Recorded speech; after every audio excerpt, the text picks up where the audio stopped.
بسم الله الرحمن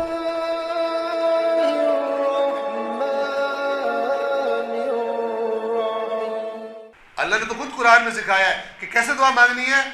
ربنا آتنا فی الدنیا حسنۃ وفی الآخرۃ حسنۃ.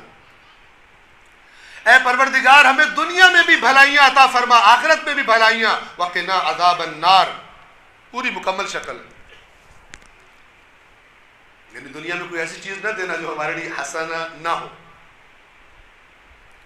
جبکہ اس سے اوپر والی آیت کہ جو ہمیں اکثر معلوم نہیں ہوتی، ہم صرف کچھ خاص جگہوں کو ہی دیکھ رہے ہوتے ہیں، اس سے اوپر والی آیت میں پتہ کیا ہے؟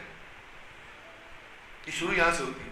اللہ تعالیٰ فرماتا ہے فَمِنَ النَّاسِ مَن يَقُولُ رَبَّنَا آتِنَا فِي الدُّنْيَا. بس لفظ قرآن کے غور کریں.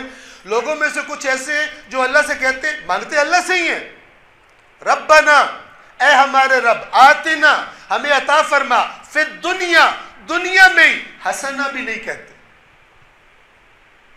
بس جو ہم چاہ رہے ہیں نا ہمیں مل جائے.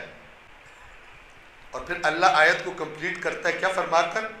اچھا تمہیں دلچسپی ہے دنیا سے، وَمَا لَهُ فِي الْآخِرَةِ مِنْ خَلَاقٍ. اس دنیا پرست کا آخرت میں کوئی حصہ نہیں. یعنی یہ دنیا پرستی اگرچہ دنیا اللہ سے ہی مانگی جا رہی ہو، لیکن بس مجھے ملے ضرور، یہ بہت خطرناک مرض ہے. اور اس کی خطرناکی کیا ہے؟ آخرت میں کوئی حصہ نہیں. وَمِنْهُمْ، اور پھر اللہ فرماتا ہے اور ایسے بھی ہیں لوگوں میں سے جو کیا کہتے ہیں ربنا آتنا فی الدنیا، لیکن حسنہ. اس لیے کہ قرآن نے بتایا ہے ہو سکتا ہے کوئی چیز تمہیں بہت اچھی لگ رہی ہو، تمہارے لیے بہت بری ہو، اور ہو سکتا ہے تمہیں کوئی چیز بہت بری لگ رہی ہو، تمہارے لیے بہت اچھی ہو. اللہ جانتا ہے، تم نہیں جانتے.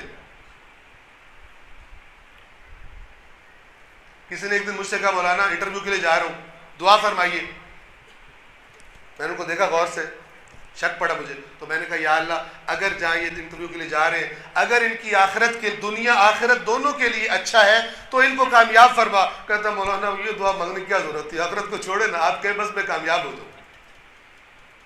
میں نے کہا کہاں انٹرویو ہے؟ کہتا پولیس میں. آلریڈی رشوت بھی پے کر چکا تھا، اب دعا بھی ساتھ مانگ. یہ دعا ہوتی، دماغ پہ دنیا چھائی. اور ایسی ذہنیت یاد رکھیں جب دنیا نہیں ملتی انہیں اپنے دین پہ شک ہونے لگتا ہے.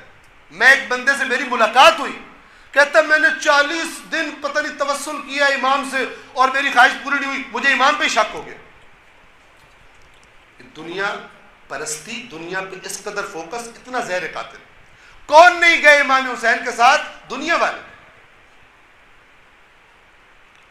ورنہ جن کے ذہنوں میں آخرت ہوتی زیادہ، جن کا واقعاً اس آخرت پر اس جنت پر ایمان ہوتا، کیوں نہ جائے حسین کے ساتھ؟